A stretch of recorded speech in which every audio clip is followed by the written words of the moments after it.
Reality Check, bringing you the latest news with Nick Harrington and Taylor Fields. Hello America, we're bringing you some latest news on transgender rights. Those of you who don't know what's been going on, the transgender community has been trying for many years to gain their civil rights and independence. Here's when the transgenders attempted to gain their civil rights and free liberties. Our top story is a woman who refuses to give a marriage license to transgender couples, a gay refugee helps LGBTQ people in Jamaica, and a transgender woman is denied her vacation in a New York State prison. First story, the gay refugee who helps local LGBTQ community members. Reporting live is Joaquin from the country of Jamaica. Can you tell me, Joaquin, can you tell me more about his daring refugee and how he's doing so and how is he doing this? Yes, Taylor. Henry spent his free time saving the life of LGBTQ people in Jamaica who needs help escaping persecution or even death. Now seeking refuge for him and his friend in Canada, many of the Jamaican natives believe that he's a coward for turning his back on his country and choosing to help the LGBTQ community, while others call him a hero and paint him as a saint, focus on putting others before himself. But in reality, he is openly breaking the law and refusing to suffer the consequences for his action. Back to you, Taylor. Thanks, Joaquin. In the story Joaquin's presented, Henry is going against the law, as known as breaking the law. On the other side, some may say that Henry is doing what he can to help the LGBT people who need help. Anyone that needs help or services should have the right to obtain help. What do you think?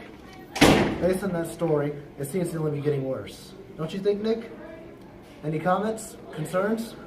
Yes, thank you, Taylor. I feel like this guy is doing the right thing, but when he's doing these actions, he's doing it outside of law. So he's disregarding of guidelines and rules in the country.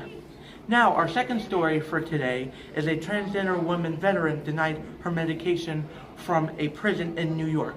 The reporter presenting these news is reporter Greer. What can you tell us about this event? Thanks, Nick.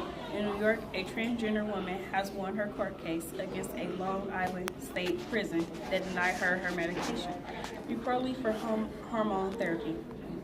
Local 23-year-old Jessica Sutherland, born Jeremy, war veteran who began her surgery during her military tour, finished only a year later and was allowed to return home, was then placed in the Suffolk County Correctional Facility on charges of burglary. While there, she was repeatedly denied access to her medication, which could have helped her relieve her hormones.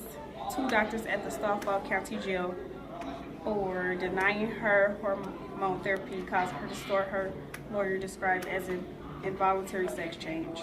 The jury found that the doctors have violated her constitutional right to necessary medical care and award her $355,000 in damages, plus a slightly larger sum that went to her lawyers. Okay, go. The jury found that doctors have violated her rights under the 14th Amendment to equal protection of the law.